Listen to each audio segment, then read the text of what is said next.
Inna lillahi wa inna ilaihi raji'una.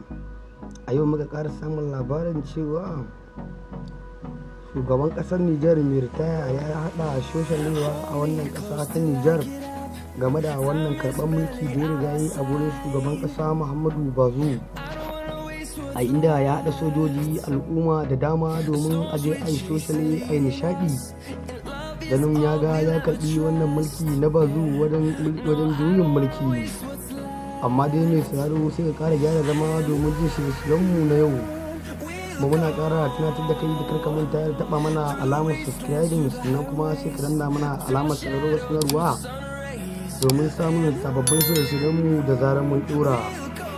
To za mu kai ka cikin bidiyon nan da yake zuwa maka cikin wannan tasha tamu mai albarka, inda Muhammadu Bazoum ya shigo ya fito ya faffaɗi maganganu da cewa zai raba ƙasar Faransa da Nijar.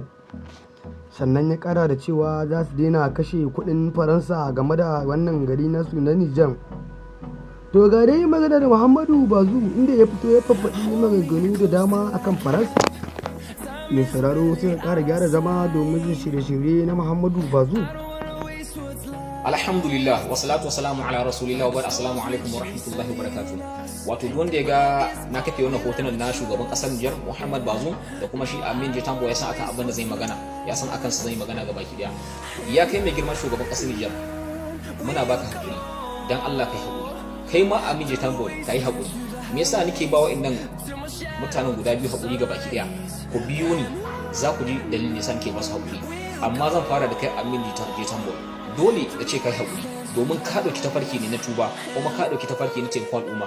Duk abin da aka ce wannan akwai taimakon al'umma cikin sa, alal haƙiƙa shaidan ba zai taɓa bari ba, dole turo shaidanu yan uwansa. To dai kun ji maganganun da wannan bawan Allah ya fito ya faffaɗi game da shugaban ƙasar Bazoum Muhammadu Bazoum, a inda ya ƙara da cewa wannan shugaban ƙasa na Nijar daban baya yin musu adalci, sannan kuma baya musu halarci game da wannan mulki nasu na ƙasar Nijar gabaki ɗaya, a inda ya ƙara da cewa wannan shugaban ƙasa Muhammadu Bazoum yana da son zuciya game da wannan shugaban ƙasa nasu na Nijar gabaki ɗaya.